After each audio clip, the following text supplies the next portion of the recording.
Hello everyone, welcome to English for all. आज हम पढ़ेंगे hope is the thing with feathers. ये poem लिखी थी एमिली डिकिंसन ने। एमिली डिकिंसन का पूरा नाम था एमिली एलिज़ाबेथ डिकिंसन। ये एक अमेरिकन पोएट थी और इनका जन्म हुआ था 10 दिसंबर 1830 में और इनकी मौत हुई थी 15 मई 1886 में। एमिली डिकिंसन ने अपनी सारी ज़िंदगी एक बंद कमरे में बिताई है। उन्हें ज़्यादा बाहर निकलना पसंद नहीं था और ना ही वो किसी से बात करना पसंद करती थीं। यहाँ तक कि दोस्तों एमिली डिकिंसन ने अपनी शादी भी नहीं करी। सारी ज़िंदगी वो कुंवारी रहीं, एक बंद कमरे में रहीं क्योंकि उन्हें अकेला रहना बहुत पसंद था।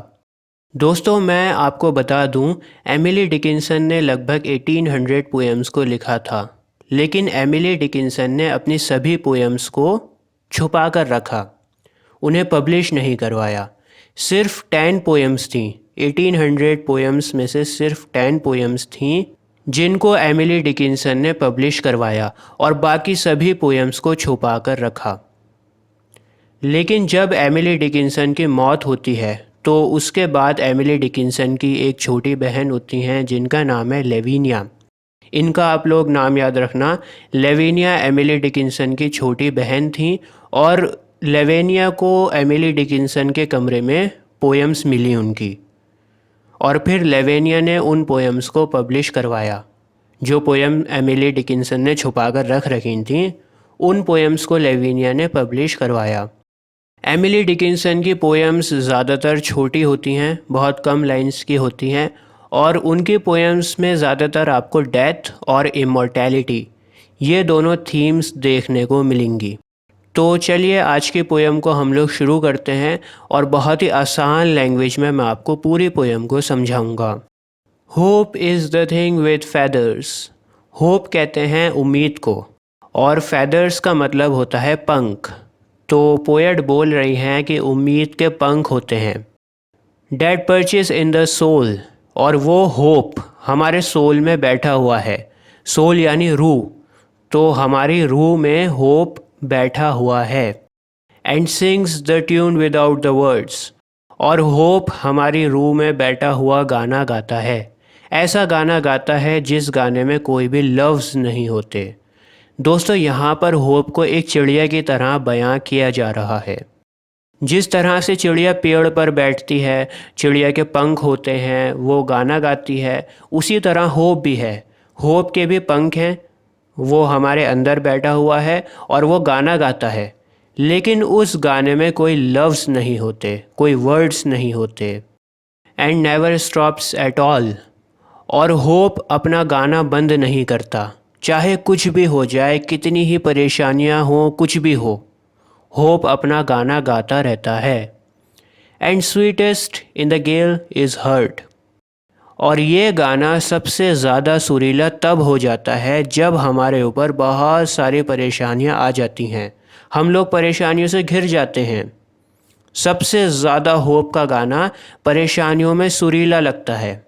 And sore must be the storm that could abash the little bird, अगर वो परेशानियां बहुत ज़्यादा बड़ी हैं, फिर वो चिड़िया, चिड़िया मतलब होप, तो फिर वो चिड़िया शांत हो सकती है। मतलब अगर आपके होप को शांत करवाना है, जो गाना होप गा रहा है उसको बंद करवाना है, तो फिर परेशानी बहुत बड़ी होनी चाहिए। बहुत बड़े तूफ़ान से ही ये नन्ही चिड़िया चुप हो सकती है। चिड़िया, जैसा कि मैंने आपको बताया, यहाँ पर होप को कहा गया है। तो एक बहुत बड़ा तूफ़ान चाहिए इस छोटी सी चिड़िया को चुप कराने के लिए। That kept so many warm, इस छोटी सी चिड़िया ने बहुत से लोगों को ज़िंदा रख रखा है, बहुत से लोगों को ये गर्म करती है।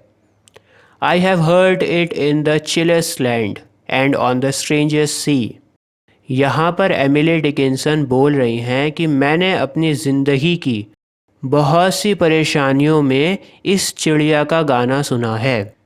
बहुत ख़राब वक्त में भी इस चिड़िया ने मुझे ज़िंदा रखा है।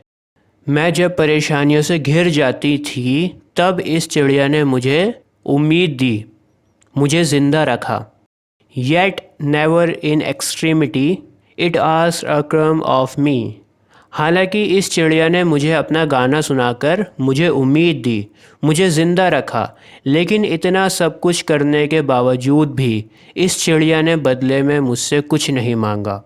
मेरे लिए तो इसने बहुत कुछ कर दिया, लेकिन अपने ख़ुद के लिए इसने कुछ नहीं मांगा मुझसे।